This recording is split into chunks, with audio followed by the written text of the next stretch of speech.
بسم اللہ الرحمن الرحیم الحمد للہ نحمدہ ونصلی علی رسولہ الکریم اما بعد اعوذ باللہ من الشیطان الرجیم بسم اللہ الرحمن الرحیم قل رب زدنی علما صدق اللہ العظیم۔ معزز سامعین کرام، اللہ کا بڑا کرم و احسان ہے کہ اللہ رب العزت نے ہم تمام حضرات کو دین کی بات سننے کی توفیق عطا کی اور جامع رحمانی خانقاہ منگیر کے بزرگوں سے ملاقات کا شرف عطا فرمایا ہے۔ دین کی باتوں کا سننا اور بزرگوں سے ملاقات کرنا یہ اللہ کی بڑی نعمت ہے۔ اللہ کی نعمتوں پر شکریہ ادا کرنا اور دل جذبات تشکر سے معمور ہو جائے، یہ ایمان کی علامت ہے۔ دین کی بات سنیں اور خوشی کا احساس نہ ہو، اس کا مطلب یہ ہے کہ ہمارے دل میں جو ایمان ہے وہ ایمان کمزور ہے۔ ایک صحابی نے حضرت نبی کریم علیہ السلام سے سوال کیا کہ من ایمان یا رسول اللہ، ایمان کی پہچان کیا ہے؟ ایمان کی علامت کیا ہے؟ کیسے ہم سمجھیں کہ میرا ایمان کامل ہے، میرا ایمان صحت مند ہے، اور کیسے ہم سمجھیں کہ میرا ایمان کمزور ہے؟ تو جواب دیا حضرت نبی کریم علیہ السلام نے، اذا سرت کا حسنتک وساءت کا سیئتک فانت مومن۔ اذا سرت کا حسنتک وساءت کا سیئتک فانت مومن۔ اگر نیک عمل کرنے سے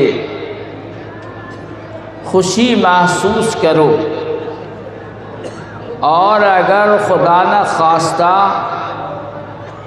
کبھی کوئی گناہ ہو جائے تو دل غمزدہ ہو جائے، تو یہ علامت ہے کہ تمہارا ایمان مضبوط ہے، تم واقعی مومن ہو۔ اور اگر نیک عمل کرنے سے خوشی کا احساس نہیں ہوا، خوشی محسوس نہیں ہوئی، اور گناہ کرنے سے آدمی غمزدہ نہیں ہوا، تو سمجھو تمہارا ایمان کمزور ہے۔ تو ہم یہاں آئے ہیں، دین کی باتوں کو سننے کے لیے آئے ہیں،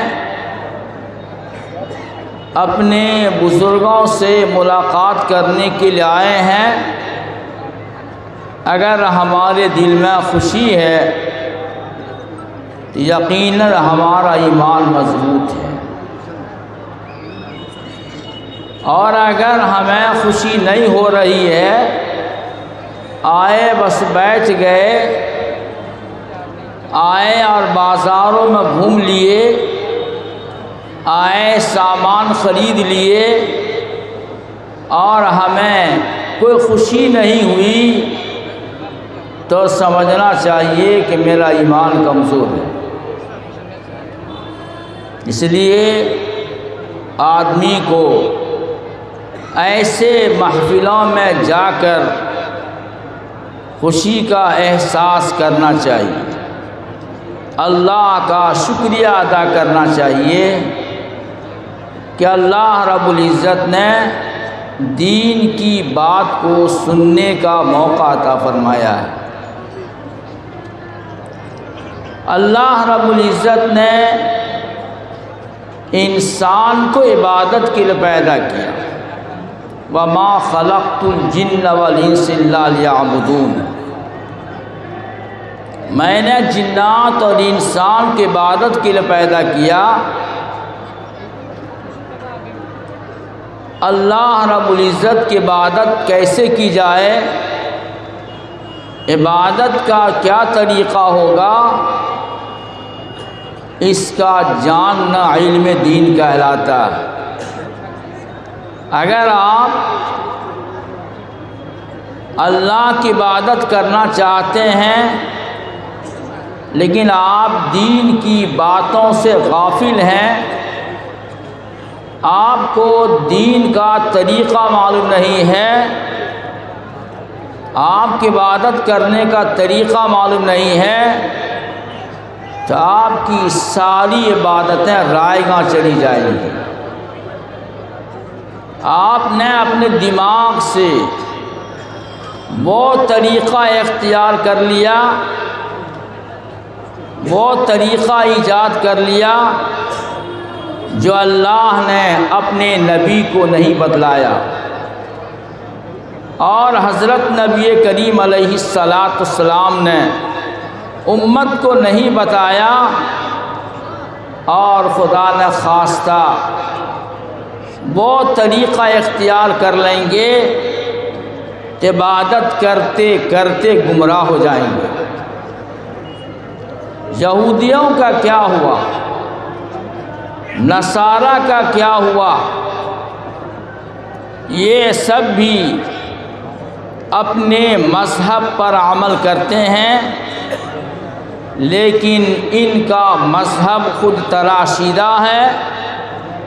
انہوں نے اپنے نبی کی بات کو تسلیم نہیں کیا، اس لیے رات دن کی عبادت کے باوجود بھی یہ ہمیشہ کے لیے جہنم میں جائیں گے، چاہے لاکھ کوشش کر لیں اور دن رات عبادت کرتے رہیں، ان کی عبادت ان کو نجات پہنچانے والی نہیں ہے، اس لیے کہ انہوں نے وہ طریقہ اختیار کیا جو ان کے انبیاء علیہم السلام نے ان کو نہیں بتایا تھا۔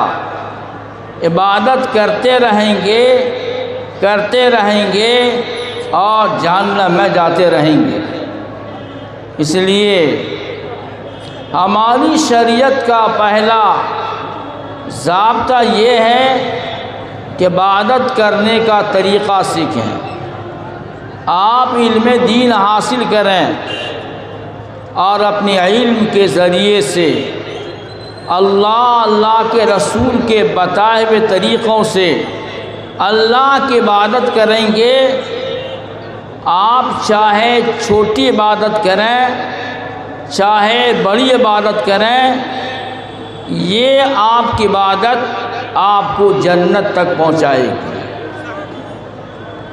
یہ عبادت آپ کو اللہ تک پہنچائے گی۔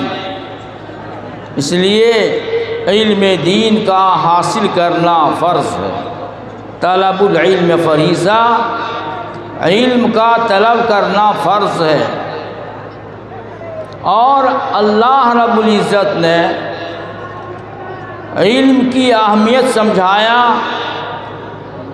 حضرت نبی کریم علیہ السلام کو بتلایا، حالانکہ حضرت نبی کریم علیہ السلام نے خود ارشاد فرمایا، اوتیت علم الاولین والآخرین، ہمیں اگلے اور پچھلوں کا علم عطا کیا گیا۔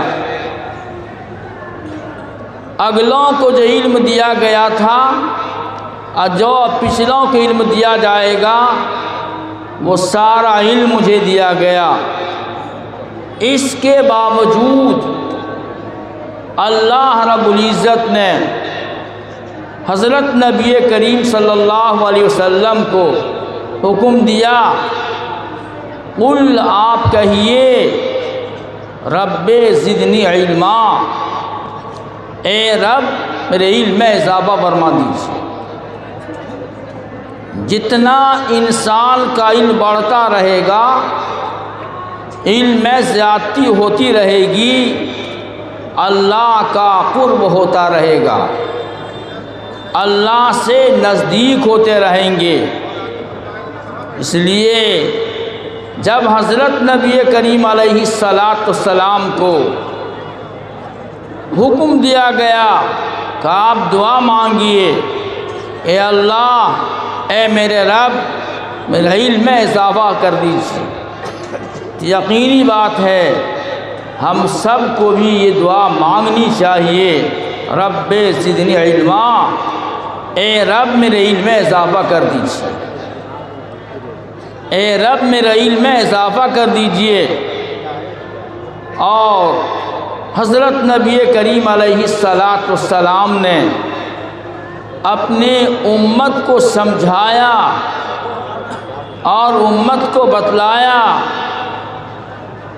کہ جو لوگ علم میں لگے ہوئے ہیں، ان اللہ ملائکتہ واہل السماوات والارض، بے شک اللہ رب العزت اور اللہ کے فرشتے اور آسمان و زمین والے، حتیٰ کہ یہ چونٹیاں جو اپنے سوراخ میں رہتی ہیں، اور یہاں تک کہ مچھلیاں جو پانی میں رہتی ہیں، یہ سب کے سب جو خیر کی تعلیم دینے والے ہیں، معلم خیر ہیں، ان کے لیے دعائے رحمت کرتے رہتے ہیں، ان کے لیے دعا کرتے رہتے ہیں۔ اتنی بڑی فضیلت بیان کیا حضرت نبی کریم علیہ السلام نے، اور فرمایا العلماء ورثۃ الانبیاء، یہ علماء انبیاء کے وارث ہوتے ہیں، انبیاء کے نائب ہوتے ہیں۔ اب ظاہر بات ہے انبیاء کا تو بڑا مقام ہے، ان کے نائب ہونا یہ بہت بڑی بات ہے۔ اس لیے علماء بننے کی کوشش کرنی چاہیے اور علماء کی قدر کرنی چاہیے۔ جب تک یہ علم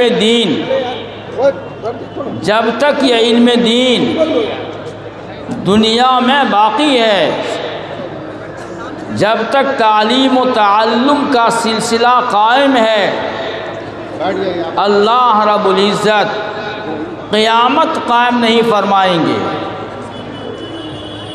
جب تک علم کا سلسلہ باقی ہے، اللہ قیامت قائم نہ کریں گے۔ ہاں، قیامت سے پہلے اللہ اس علم کو اٹھا لیں گے، لیکن ایسا نہیں ہوگا